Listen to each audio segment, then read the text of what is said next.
Quarta-feira, 15 de setembro de 2021. Está começando pela Folha FM 98,3, emissora do Grupo Folha da Manhã. Mais um Folha no Ar, primeira edição. Todas as informações importantes para você começar este novo dia, a partir de agora ao vivo aqui pela Folha FM. Ao vivo também em nosso streaming no Face, no YouTube, no Instagram. E daqui a pouco esse programa estará disponível em podcast e logo mais tem reprise na Plena TV do Folha no Ar, primeira edição. Olha, Campos hoje amanhece com tempo bom, aliás, com calor, né? Para quem estava com saudade do calor, eis o calor. 34 graus de máxima prevista para hoje, 21 de mínima. Agora aqui no centro da cidade faz 23 graus. Hoje com o Arnaldo Neto, jornalista da Folha da Manhã, vamos conversar com Paulo César Marques, o nosso querido Caxinguelê. Ele é mestre em economia empresarial, professor universitário e líder sindical também do Sindicato Nacional dos Servidores Federais de Educação Básica, Profissional e Tecnológica, e ele vem prestar toda essa experiência e todo esse vasto conhecimento para a gente entender. Gasolina a R$7, aliás, agora 7 já está passando, porque depois de ontem, volta a ter reajuste na gasolina hoje, novamente, postos aí já remarcando o valor do combustível, ou dos combustíveis, né? Porque tanto o etanol, gasolina, gás e o óleo também, diesel, sobem a partir de hoje mais uma vez, 0,86%, e a gente quer entender essa volta da inflação, essa perda gigantesca do poder de compras, do tipo, a gente levava R$100 ao supermercado, beleza, dava para passar aí fazer uma comprinha. Hoje R$100, você mal vai à padaria. E aí, como é que fica essa mudança toda? O Paulo daqui a pouco tenta naturalmente passar isso tudo pra gente, né? E desde já, Paulo, a gente agradece a sua presença. Daqui a pouco, né, traremos a sua participação. Deixa eu só trazer aqui as manchetes do jornal Folha da Manhã, que circula hoje, bem cedo nas bancas, e no oferecimento dos laboratórios Plínio Bacelar e Proteus Serviços de Saúde, Medicina Ocupacional com a qualidade certificada ISO 9001-2015. No jornal Folha da Manhã de hoje, destaque de capa do jornal é a manchete, só abrir aqui, com licença. Campos inicia a aplicação da dose de reforço contra a Covid. É a manchete principal. Imunização começará com os residentes do Asilo do Carmo. Falha no armazenamento leva à suspensão da Coronavac. Município registra 18 mortes apenas nos 6 últimos dias. Ontem o Arnaldo comentava aqui, eu vou só fechar essa manchete aqui, mas pelo menos 5 estados ontem no Brasil, né, apresentavam aí nas últimas 24 horas nenhuma morte por Covid. Então a gente precisa atualizar esses dados. 85% das UTIs estão ocupadas em Campos, né? E naturalmente toda a equipe está de olho nessa situação. E nós, claro, evidentemente que também. Relicitação da BR-101 é pauta hoje em Brasília. Reunião de deputados.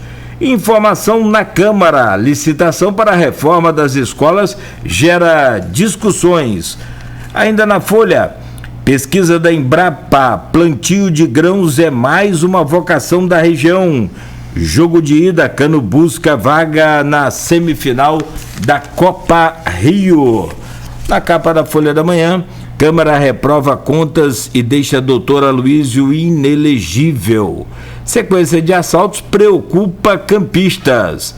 E o oftalmologista continua ainda internado em estado grave. Márcio Barreto Moreira foi atropelado na RJ 158 e segue em estado grave no hospital agora particular. Capa do jornal Folha 2 e destaque principal aqui para nossa cultura: Mercado Municipal completa hoje exatamente 100 anos de história na cidade. E foi aberto ontem a FDP. Festival destaca hoje o cenário do mercado. Meu caro Arnaldo Neto, como nós já adiantamos aqui, o Paulo tem a agenda 8h30 da manhã. Então fica aí a seu critério quanto à questão dos comentários. A gente pode inverter o bloco direto para a entrevista, ou então você já adianta aí os comentários. De qualquer forma, bom dia, seja bem-vindo, Arnaldo Neto. Opa, bom dia Nogueira, bom dia ao Caxinguele que já aqui com a gente. Vamos começar logo só registrar, Nogueira, que teve uma queda da ocupação de leitos de UTI, a gente já está na casa de 75%, né, para registrar aqui. Esteve em 85% até a semana passada, mas agora já está na faixa de 85%, de 75%.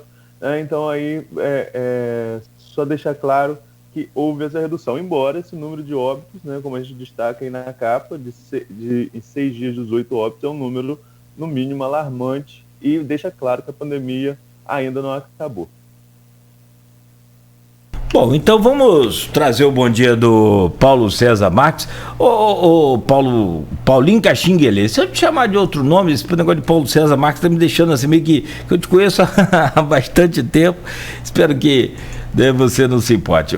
Paulinho, muito obrigado pela sua presença de antemão, né? Como eu já anunciei aqui, espero que a gente possa aproveitar o máximo aí e sugar toda essa sua experiência, esse seu conhecimento, para a gente tentar entender em que situação estamos e para onde vamos, que da onde veio a gente já sabe. Então, bom dia, seja bem-vindo ao Folha no Ar, meu querido Paulo César Marques Caxinguele. Bom dia, Cláudio, bom dia, ouvinte aí da 98, né? 98, exatamente. E os ouvintes. E aí, Cláudio, antes de começar, só falar um pouquinho, por exemplo, da Covid, que a gente fala muito. Eu acho que é uma questão até de educação do povo. Que as pessoas acham, a maioria, que quem tomou a segunda dose já acabou a Covid, não tem mais Covid, não tem nada. Você passa, por exemplo, na Pilinca à noite, sexta-feira principalmente, é uma festa. Foi sexta-feira passada, eu passei lá de carro e aí ali embola, para. Aí parou, eu fiquei em frente a um barzinho, fiquei olhando. O barzinho estava lotado e não tinha ninguém de máscara. Entendeu? Então não houve, diminuiu um pouco, é lógico, a vacinação está ajudando um pouco, mas as pessoas têm que continuar a manter o distanciamento, usar máscara, e o que não está acontecendo. Entendeu? Isso é uma coisinha complicada. Entendeu? Sim, Paulo, e concordo com você, sim. É preciso que se mantenha todo o cuidado, toda a atenção, né? E sempre, ainda mais o Rio de Janeiro com essa variante Delta aí, a atenção redobrada. É o epicentro dessa variante e ela é muito mais transmissível do que as outras variantes, inclusive a própria P1, né, que foi gerada também, criada aqui no Brasil. Então, todo cuidado, sim. É pouco, não tem essa história de jovem, de porte atlético, não tem essa conversa, não. É gente aí de todas as idades, sofrendo e perdendo muitas das vezes a vida, né, com essa doença. Meu caro Arnaldo Neto, então vamos lá, eu trago você aí pela escalada aqui.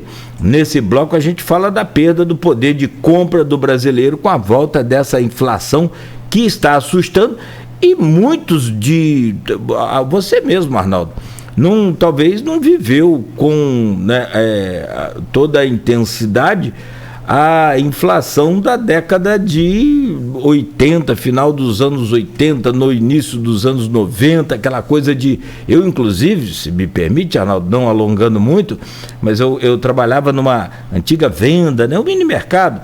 Eu trabalhava mais remarcando os preços e naquela época não tinha negócio de maquininha, era na mão mesmo, então era uma loucura, meu amigo. O negócio era realmente muito complicado. De manhã o arroz era um preço, meio-dia era outro, à tarde era outro, e vamos que vamos. Eu não cheguei a pegar, não peguei essa inflação, essa disparada de inflação lá no final dos anos 80, porque eu nasci no final dos anos 80, nasci em 89, né? Então não peguei essa questão toda, mas a gente vê que a situação está muito complicada. Mas eu vou pegar até um gancho do que o Caxinguilha estava falando, dessa questão da pandemia, para a gente falar sobre esse cenário econômico atual. A gente sabe que nós temos muitos fatores, né, Paulo, que traz essa volta da inflação, e a pandemia é um que colabora também, porque agrava a questão da crise econômica. Antes de a gente voltar ao mundo que era antes da pandemia, você viu alguma perspectiva de alguma melhoria econômica para o Brasil? Antes da pandemia? Antes do fim da pandemia, a gente voltar ao que era antes da pandemia. O que acontece hoje, cara, vamos fazer assim, em primeiro lugar, vou tentar dar uma explicação mais que todo mundo entenda. Se você, quando o câmbio está baixo, você compra, quando você ia comprar, fazer qualquer compra, vamos que você foi para os Estados Unidos, você faria qualquer compra, certo? E aí depois, se o câmbio aumenta, você vai precisar de mais dinheiro para comprar. Para comprar a mesma quantidade, você vai precisar disso. Então, essa mesma coisa acontece com o governo. O governo, acha que tudo que nós compramos com a moeda externa. Se for comprar nos Estados Unidos, é ouro. Se eu for comprar na Europa, nós vamos comprar no euro, certo? Então, tudo encarece para a gente. Os insumos dos produtos que nós fazemos, esses insumos todos aumentaram. Pela desvalorização do nosso dinheiro, esses insumos importados, eles aumentaram. Como eles aumentaram, ele vai ser, no final, repassado para o trabalhador. Toda tranquilidade, ele é repassado.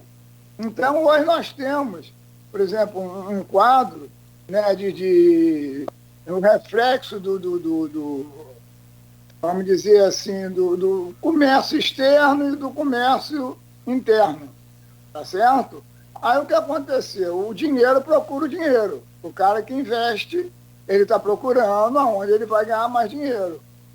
E aí houve muito nos países emergenciais, houve uma Covid, né? Com o fato da Covid, muita gente tirou o dinheiro dos países emergentes para aplicar nos Estados Unidos. Por que aplicaram nos Estados Unidos? Porque os Estados Unidos começaram a vender título, e um título aumentou o pagamento do juro nos papéis. Quando a pessoa compra, eu comprei, eu peguei um empréstimo, paguei com papel. Papel você não paga, depois você tem que ser ressarcido por isso aí. Então, isso aí foi uma coisa que aconteceu. Entendeu? Então, nós temos uma desvalorização. Tudo que a gente compra em moeda, a moeda lá de fora, e essa moeda lá de fora, nós temos que depois tentar repô-la, entendeu? Então, nós temos um gasto, nós continuamos com o nosso gasto, nosso país tem que manter aquela coisa, então ele demanda de mais real. Se ele demanda de mais real, ele vai alterar no câmbio. Nós não somos igual aos Estados Unidos. Os Estados Unidos, ele produz, quem produz o dólar é os Estados Unidos. Os Estados Unidos tem uma dívida pública enorme, tem uma dívida grande. Mas quem que faz o dólar? Estados Unidos. Então lá a dívida deles é maior do que a nossa.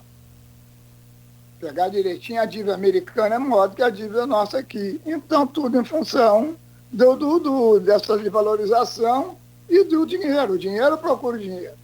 Não tem como isso aí. Certo? Por exemplo, a desvalorização aumenta a taxa de câmbio. Se eu tenho um país que ele entra muito dólar, o dólar barateia. Se eu tenho um país que não entra dólar, Eu falei, não, quando eu tenho um país que entra muito dólar, o dólar barateia. Se o dólar começa a sair, que os grandes, né, investidores, eles começaram a tirar o dólar dos países emergentes para aplicar no Tesouro Americano. Então, aí você tem o quê? Você tem dificuldade do dólar. Como você tem dificuldade do dólar, ele aumenta. Então, aí nós temos essa desvalorização. Quer dizer, quando nós já chegamos uma época, lá atrás, que era o valor do real, era igual ao valor do dólar. Era R$1, era igualzinho. E aí, por políticas também equivocadas dos vários governos que vieram passando, com a crise de 2008, que foi a crise mundial, certo? Isso aí vem mexendo com as nossas, vamos dizer assim, com as nossas finanças. Agora, o país está com esse problema todo, mas o país só de juro da dívida, aquela conversa que a dívida foi paga, que nunca foi paga, o país de juros da dívida, ele paga mais ou menos por ano 1 trilhão, 2 trilhões só de juro da dívida. Isso aí não são dados de orelhada, não. Isso aí são dados mesmo da Câmara dos Deputados. Você entra lá, são dados do governo, são dados dos ministérios que passam direitinho. Entendeu? Então, isso aí...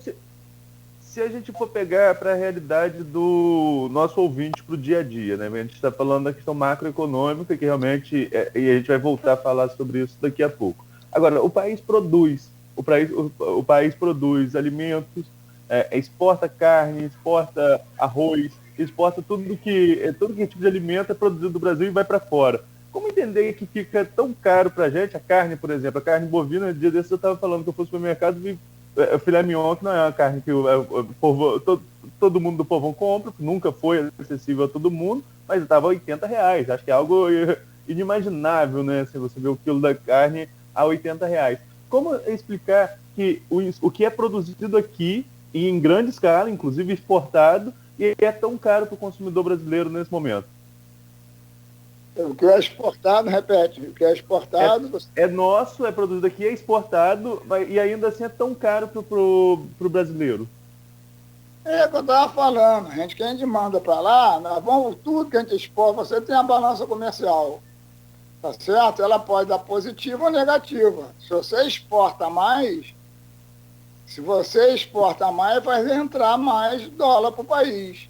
Se entra mais dólar para o país, o dólar fica barato. Barato não vai ficar, mas ele diminui o valor dele, certo? E aí, com diminuir o valor, você tem condições de manter o preço, de manter essas coisas todas, que hoje em dia nós não temos mais, subiu tudo. E a tendência, por causa da pandemia, além da pandemia, né, que alterou, vamos dizer assim, a relação aí, a pandemia de 2020, foi o ano pior em termos econômicos para a gente, que fechou muita loja, fechou muito comércio. Você vai no centro hoje de Campos aqui, você toma um susto ali. Esses dias eu saí do dentista, era mais ou menos 5 horas da tarde, quando eu parei ali perto da catedral, me deu uma tristeza ver aquilo ali vazio. Quantas lojas nós temos fechado pelo centro? Isso foi em função lá da pandemia, quer dizer, o capital é que manda no mundo. Então, se o capital tira o dinheiro daqui, tira as aplicações aqui, tá certo? Vai aplicar em outro lugar onde vai render mais. É igual a gente. Se você vai numa poupança, a poupança te dá hoje, mais ou menos, vamos chutar aí, 0,25. Você pode entrar num banco que você tem um risco maior para ganhar mais. Certo? A gente entra no risco para tentar ganhar mais. Tem banco aí que paga mais, mas e o risco maior que você corre? Você corre um risco maior. Entendeu? Então, o capital, né, os investidores, eles procuram aonde está rendendo mais. Quer dizer, os países emergentes, você pega aqui, a Argentina está devendo, você pega o Brasil, a nossa dívida está aumentando, né, esses países todos aí emergentes, eles estão tirando dinheiro e está tudo jogando para os Estados Unidos. Os Estados Unidos deu o grande golpe. O grande golpe, a grande jogada, uma coisa elementar, eles aumentaram o juro pago, né? Você vai comprar o papel no Tesouro Americano, você compra lá, ele está pagando mais juro por esse papel. Entendeu? Então, falando assim, para ver, eu tentei falar no início, para o popular é só você fazer uma ideia. Se você vai para os Estados Unidos, se vamos que você tenha lá, $1, $1 está valendo R$ 3, você vai ter um poder de compra. Se você chega hoje, o dólar está valendo quase R$ 100, 6, quase o dobro. Seu poder de compra diminui. Se seu poder de compra diminui, se você quiser comprar aquilo tudo, se você tiver o dinheiro, você compra, mas se você não tiver o dinheiro, você vai botar no cartão, vai dividir, vai fazer alguma coisa. E isso aí, né, vai deteriorando cada vez mais aqui as nossas finanças. Paulo, falando da microeconomia, e aí essa questão do poder de compra, que eu gostaria de falar também e tentar entender. Porque o arroz chegou a R$ 25 o pacote, a gente sabe por conta de quê, né? Justamente por conta desse dólar disparado aí. Economistas alegam que o dólar hoje deveria estar em torno de 3,80 e está em 5,20, né? Mas há uma série de questões que implicam nesse poder de compra que está cada vez menor, e eu gostaria de entender como que nós vamos conseguir fazer essa conta fechar, ou não vamos fazer a conta fechar. Porque, vamos lá, o óleo está R$ 7,00 né, o litro. O litro não, a petzinha de óleo de cozinha.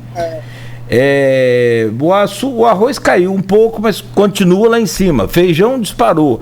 Tudo subiu. Carne, como o Arnaldo falou aí, o citado por ele, filé mignon, R$ 85,00, um absurdo, mas se você for partir para uma carne de segunda também, não tá lá essas coisas não. Tá R$ 40,00, 32, 36, o que é muito. O frango, que estava R$ 7,00, R$ 8,00 o quilo de frango, a bandejinha de peito de frango, já está em 16. Tá praticamente o dobro. Ou mais, né? Enfim, a energia, nossa, disparou. E tem bandeira vermelha, tem tarifa aumentada, tem mais aumento de tarifa de novo e crise hídrica, enfim. Juntando esse contexto todo, o nosso salário continua 1.100 e poucos reais. Como é que essa conta vai fechar, meu caro Paulinho? Não fecha, o que você falou aí, foi o que aconteceu pior foi a Covid, foi no ano passado. As lojas, o comércio, de toda maneira, entendeu? Eles perderam, fecharam, os hotéis não recebiam hóspede, né? Você não tinha nada. E agora, o que está acontecendo? A filosofia do brasileiro também um pouco da ganância, certo? Eles estão tentando recuperar num ano só tudo que eles perderam no ano passado. Isso aí é uma coisa que está acontecendo. Você falou, você vai num lugar lá, você vai comprar 1 quilo de arroz, já teve a 10. Eu ontem achei aqui o arroz, o pacote de 1 quilo, por 6 e pouco. Já está caindo alguma coisa, entendeu? Mas eles querem ganhar, a grande maioria que nós fazemos aqui, o cara ele quer recuperar em um ano tudo que ele perdeu no ano passado. Isso nós só vamos ajustar isso no país lá para o lado de 2022, de acordo com mandar a Covid, que nós não sabemos ainda. Mas quando começou a Covid, nós dizíamos o seguinte: nossa, a Covid vai acabar até setembro de 2020, nós já estamos em setembro de 2021, certo? E a Covid continua aí ainda, entendeu? Teve alguns setores que se deram bem, mas a maioria dos setores aí, quantos restaurantes nós fechamos em campo? Quantas lojas nós fechamos em campo? Escola, a própria escola, que não está tendo aula nem nada, que eu acho certíssimo você não ter aula nesse momento. Você leva uma criança, por exemplo, ou um adolescente qualquer, se ele estiver infectado para uma escola, ele vai passar para todo mundo. Entendeu? Então, nós não temos perspectiva. Bom, nós vamos tomar a terceira dose. O idoso agora vai tomar a terceira dose como reforço. Certo? Mas nós não temos previsão. Até quando nós vamos nisso? Eu estou dizendo, até quando? Portugal já vacinou 80% da população. Nós estamos em quantos por cento aqui? 35%, 36%. Entendeu? E aí o fato que a gente tinha é que quando chegasse a 70%, 80%, você teria... E só aqui não avança, quer dizer, é dinheiro aí, é político que leva vantagem, é secretário que leva vantagem, é todo mundo nessa coisa. Então, nós não temos perspectiva da Covid. E a Covid, ao mesmo tempo que ela prejudicou muita gente, teve alguns setores que levaram vantagem. Eu vou dar um exemplo simples, né? Por exemplo, o delivery. O delivery, a Covid, num certo aspecto, o delivery foi bom. Certo? O entregador de coisa, ele está ganhando mais um pouco hoje. Entendeu? Porque ele vai, todo mundo evita de comer no restaurante e tudo, pede a comida em casa. Então, alguns setores foram beneficiados. Farmácia. A farmácia já tinha. Hoje, em Campos, eu não sei se é em todo lugar, mas Campos tem farmácia de tudo quanto é tipo. E as farmácias, em função da pandemia, muitos comprando se automedicando, né? Eles mesmos estão comprando remédio, essas coisas todas. Farmácia foi um que levou vantagem. Entendeu? Então, isso aí que eu estou dizendo. E esse dinheiro que eu estou dizendo, esse dinheiro que o cara ele tem que ter confiança no país. Então, nós temos hoje nos países emergentes uma aversão, né, aos países junto com a Covid-19. Então, quer dizer, o cara vai tirar o dinheiro daqui e vai botar onde rende mais. Um país que tem uma política, que tem a segurança, um país que a política não esteja nessa confusão que está aí, e essa confusão nossa já vem rolando aí, vamos dizer assim, desde 2008. 2008 foi com a crise mundial, né? Aí depois teve a crise no governo Dilma, depois teve a crise no governo Temer, e agora a crise no governo do Bolsonaro. Então, isso aí, quer dizer, o país perde. Para o investidor, ele perde a confiança. Ele precisa de uma garantia. Um país com vamos dizer assim, a base dele que dê uma garantia para alguma coisa. Nós não temos isso no momento. Pegando um gancho do que Nogueira falou, né, sobre o salário mínimo e o que precisa e o que o brasileiro precisa para se manter, você já disse aí, Paulinho, que não tem, né, que o brasileiro não tem um salário ideal. Mas daria para a gente fixar aí o que seria um mínimo ideal para o brasileiro sobreviver diante de toda essa situação que o país passa com essas altas de preços? Desculpe de novo, meu amigo. No finalzinho você falou o quê? Eu estou falando que vocês estavam falando sobre essa questão do mínimo, né? De que o mínimo não é o necessário, não atende às necessidades da população. Daria para a gente especular qual seria o mínimo ideal para o brasileiro sobreviver? Olha só, aí tem a maioria dos economistas, ela vai de fato dizer que hoje em dia, para você manter seu poder aquisitivo, alguma coisa que você já teve aí, poucos anos atrás aí, seria na faixa de 4, 5 mil reais. Quer dizer, nós pagamos, é só pegar lá no entrar no governo e para ver, nós pagamos de juro da dívida, uma dívida que já vem de tempo, mas muito tempo vem essa dívida nossa. E aí, uma vez, até no governo Lula, disse que a dívida do Brasil estava paga. E nada, a dívida continua, nós temos nossa dívida que continua até hoje. Entendeu? Então, você teria que ter um salário aí mais ou menos para manter o que você já teve de poder aquisitivo, uns 4 a 5 mil reais. Quer dizer, nosso salário mínimo hoje é 1.106. Nós temos uma perspectiva de aumento para o ano que vem de 6,2%. Então, quer dizer, você não vai ter, não vai repor. Então, se a nossa base, né, fosse uma base forte, que passasse confiança, você vai ter de novo o retorno dos caras que vão aplicar. Ele vai aplicar no lugar que ele vê, não, aqui está passando confiança. Se não passa confiança, ele vai continuar tirando dinheiro daqui. Se ele tira o dinheiro daqui, né, quer dizer, se não entra, quando o dólar baixa, quando entrar bastante, quando você tem bastante dólar, o dólar vai baixar o dólar, então o real aumenta. Há uma depreciação no dólar e o real aumenta. Se você tem pouco dólar entrando, quer dizer, o valor aumenta. Eu tenho entrando pouco dólar, o meu valor vai aumentar nas coisas que eu tenho. Entendeu? Então, isso aí seria, mas nunca nós tivemos até hoje, no governo nenhum, alguém que pagasse de fato o salário mínimo real. Aumenta um pouquinho, dá uma coisinha, não sei o quê, mas não é real. Quer dizer, um salário mínimo é R$1.100, R$1.106. Isso aí você vai fazer hoje, com essa crise que está aí, uma valorização dos produtos. Quanto que você vai, o que é que você vai comprar com isso? Certo? Nós já tivemos aí a dúzia de ovos, o precinho era lá embaixo, galinha, frango, o precinho era lá embaixo. Mas com essas coisas todas, quer dizer, ele voltou lá e subiu, voltou tudo. Que isso a gente fala assim que é uma ciranda, né? Você vai desencadeando, né?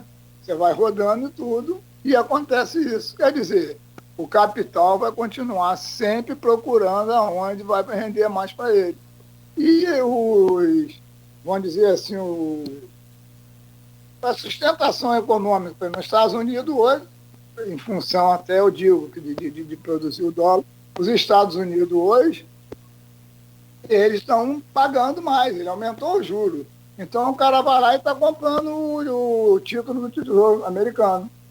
Como ele compra o título do Tesouro Americano, ele paga mais. Toda tranquilidade. Ele está pagando mais juros pelo papel, porque isso é papel. Não é igual o banco de tio Patinha, que tinha muito dinheiro, como você fala assim. Não, pegamos 300 milhões de emprestado. Não vem esse dinheiro, não. É papel que vem para a gente. Entendeu? E esse papel está sendo valorizado hoje em função do Tesouro Americano. Aqui, Nogueira. O que eu queria entender, Paulo, é o seguinte, não é nem essa questão política, porque a questão política, hoje, com essa questão de internet, criou-se aquela bolha, como sempre teve, né? Mas com a internet hoje é muito maior, né? Cria-se aquela bolha ao ponto de os caras idolatrarem um ser humano, seja ele o que for, um artista, um político, de forma que eu não consigo conceber. Mas não é falando sobre essa questão política, de que você vê aí gente adorando um presidente que a gasolina já vai para R$8, e a gente está aqui pacificamente aceitando, e eu não estou chamando ninguém para guerra, mas também não acredito que pacificamente, quietinho, né, silenciosamente, devemos ficar, né, devemos pontuar, marcar aqui, não só como profissional, mas como cidadão, pagador de impostos, essa coisa toda. Como que a gente entende que, eu entendi bem a pergunta do Arnaldo para a volta do pré-pandemia, e eu te pergunto agora, ele disse na questão econômica, de desenvolvimento, na questão de investimento, eu te pergunto agora, como que a gente volta aos preços pré-pandêmicos, ou seja, o arroz, o açúcar, tudo isso, né, fora essa inflação. A coisa vai ter um controle, o governo vai conseguir reverter essa situação com o ministro Paulo Guedes, por exemplo, né? Ou você não acredita nessa reversão e a inflação segue pontuando aí a vida do brasileiro a partir de agora? E olha, eu sinceramente eu não acredito em reversão, cara. Entendeu? Eu acho que o próprio ministro Paulo Guedes, ele quer tirar tudo, mas tudo é em cima do trabalhador. Quer dizer, você paga a gasolina hoje, uma gasolina nossa é cara, mas você paga tributo federal, você paga tributo estadual, que é o mais caro. Esse dia eu estava vendo o preço da gasolina no final, de que sai, o tributo que você mais paga é o estadual. Entendeu? E o governo, com essa política dele, né, ele sempre culpa dele, todos os governos, não estou dizendo que é só esse governo agora, todos os governos, sempre tiraram do trabalhador. Quer dizer, as conquistas que nós tivemos lá na década de 60, 70, foi tirando, aos pouquinhos vinha um, tirava, vinha outro, tirava, vinha outro, tirava. Veio a reforma da Previdência, quer dizer, o cara que era aposentado, que não pagava a Previdência, voltou a pagar a Previdência. Certo? Agora fizemos outra reforma, com a balela de que nós vamos economizar aí 1 trilhão. Mas o que nós pagamos de juros da dívida, uma dívida que já foi paga há muito tempo, vamos ver quanto tempo nós vamos pagando essa dívida, né? Vem lá Fernando Henrique, de Fernando Henrique vem passando para Dilma, e essa dívida a gente vem pagando essa dívida. E essa dívida, quer dizer, é uma dívida enorme. Se nós pararmos de pagar a dívida, nós já tivemos um país aí que existe até a auditoria cidadã da dívida. Certo? No Brasil, aqui, nós conseguimos, vamos dizer assim, nós conseguimos, na época, que fosse feita a auditoria da dívida. Mais ou menos o que é essa auditoria da dívida? Vou dizer, você faz um empréstimo no banco, aí daqui a pouco fala assim, Cláudio, você está devendo 30 mil reais aqui. Aí você vai lá negociar, você tem a negociação. Os 30 vai cair aí para 10, mais ou menos isso. Entendeu? É a mesma coisa a nossa dívida. E aí, na auditoria da dívida, tem ela que vai auditar todo o país. No Brasil, aqui, foi conseguido, na época, de assinatura, 2 milhões de assinatura, que criavam um projeto para implantar isso aí. Faltou a assinatura de Dilma, que ela não assinou isso aí. Tá certo? E aí nós temos essa dívida enorme.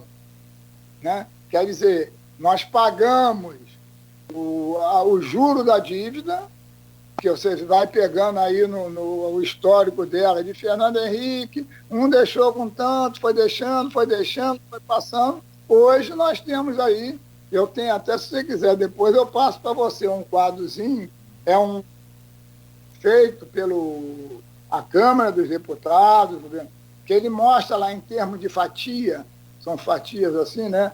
Como fosse estatisticamente um queijo, vou cortar um queijo. E mostra os valores que nós pagamos. Quanto que vai para a educação? Quanto que vai para a saúde? Quanto que vai para tudo quanto é lugar? O quanto que vai? E esse dinheiro não é prioridade. Quer dizer, nós não priorizamos a saúde. Nós temos um SUS aí que eles querem até acabar com o SUS. Certo? O SUS agora mostrou aí, foi a salvação de muita gente, foi o SUS nessa pandemia. Entendeu? O cara que não tem condições de pagar um plano, tem que ter alguma coisa. Entendeu? Então aí fica uma coisa inviável. Entendeu? Então nós teríamos que ter a política financeira bem plantada, bem coisa, que a desvalorização do real, ela gera o aumento do câmbio. Entendeu? A desvalorização desvalorizou o real, o câmbio vai aumentar, aumentou. Que é o que eu estou dizendo, se entra mais dólar, aqui o dólar vai ficar barato. Se entra menos dólar, o dólar vai ficar mais caro. E com o dólar mais caro, eu vou ter que, né, porque toda a compra que nós fazemos no exterior, que o país faz no exterior, ele paga com a moeda de lá. Ele não paga com a nossa moeda. Então, se o ditado vem de desvalorização e eu tenho que pagar uma dívida, por exemplo, com a França, eu vou ter que pagar essa dívida em euro. Se eu tenho uma dívida com os Estados Unidos, eu vou pagar em dólar. Se eu tenho uma dívida, né? Quer dizer, a moeda que nós não pagamos com real. Nós pagamos, então eu tenho que dispor de mais real, muito mais real, para poder ir pagar nossa dívida. Entendeu? Então é uma dívida que tem conserto. Entendeu? A hora que nós pegarmos um político que queira fazer, nós temos um conserto nessa dívida. É o que eu estou dizendo, nós não temos que pagar, vão suspender, por exemplo, a França já fez, a Argentina já fez, suspender o pagamento da dívida. Pelo menos falar assim, nós vamos suspender o pagamento da dívida por 6 meses para botar o país em dia de novo. Quer dizer, nós pagamos 3 trilhões. Hoje o Brasil tem guardado nos cofres dele 4 trilhões com dinheiro, né? Nossa, aqui, entendeu? Então nós teríamos como fazer isso alguma coisa. Mas só que isso não é jogado para isso, é jogado para outras coisas. Quer dizer, nós temos aqui um país, nós temos um país imoral. Você pega aqui sem querer nada, né? Porque eu sou professor, que eu tenho que dizer que o professor tem que ser valorizado, né? Mas todo mundo tem que passar na mão do professor. É o engenheiro, é o médico, é o dentista, é o comerciante, todo mundo, né? Então o professor aqui no Brasil não tem o valor que se dá lá fora. Mas as nossas escolas hoje, por exemplo, as escolas do Estado são escolas sucateadas. Nós temos escolas da prefeitura, algumas são sucateadas. Algumas têm um melhorzinho, mas a grande maioria são sucateadas. Quer dizer, nós não temos investimento certo no que nós temos que fazer. E eu acho que você só muda alguma coisa, na minha opinião, você vai mudar pela educação. Você não vai mudar com decreto, com nada disso. Isso não muda. Você vai mudar com a educação. Uma educação nós temos que formar. Se eu formo uma educação boa, eu vou formar profissionais de qualidade. Se eu vou formar profissionais de qualidade, eu vou ter profissionais para pesquisar, para descobrir alguma coisa, às vezes que nós temos que comprar lá fora. Entendeu? Então, ao invés de comprar aqui no Brasil, você compra lá fora. Isso aí. Sim. Isso aí que eu estou dizendo. Quando você compra lá fora, isso aí é comprado em quê? Se for nos Estados Unidos, é em dólar. O valor do dólar de valorização, a depreciação, como a gente vai dizer, a depreciação do real, fica caro, fica bem mais caro eu para ter isso aí. Entendeu? E aí vai entender aquela... Aliás, como todos falam desse ministro da economia aí, vai entender que o dólar é bom estar alto, né? Como ele já disse aí várias vezes. Ele, né? Para ele é bom, né? É para ele, né? Mas para a população é horrível, né? Quer dizer, você estava falando aqui, e aí que eu estou dizendo, aí é um problema cultural, aí a ganância, quer dizer, os caras que ano passado foram prejudicados, lógico que eles querem recuperar, mas não pode tentar recuperar como estão tentando agora. Aí ele bota um preço lá em cima. Por que o preço sobe? Porque ele bota o preço lá em cima. Ontem mesmo eu estava num lugar e a senhora estava comprando galinha, aí o cara foi comprar, e aí o cara, comprar comida. Aí o cara falou assim, não, mas eu aumentei porque o quilo do frango aqui, o quilo do frango em pacote, esses da Sadia, da Seara e tudo. Eu falei, não, porque o frango aqui foi para R$18. Aí ela falou assim, não, mas eu comprei, aí ela falou para ele, eu comprei em tal supermercado assim, eu paguei 12. Entendeu? Então existe essa ganância, existe problema, o grande problema do Brasil, problema cultural, muito que as pessoas querem ganhar demais. Muita coisa. Quer dizer, eles acham que eles vão recuperar o que perdeu. Por exemplo, não sei se vocês têm esses dados aí, quantas lojas fecharam no centro?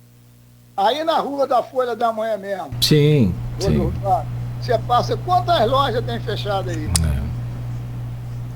Então você chega no centro, tá uma tristeza pra gente olhar o centro hoje. Tudo fechado. E tem, mas mesmo assim, tem muita gente abrindo coisa aí, arriscando. Que não é na hora de você agora, você abrir nada, né? Nós já levantamos isso aqui, fizemos sim, né? E podemos falar sobre isso até no próximo bloco, preciso só de fazer um intervalo agora.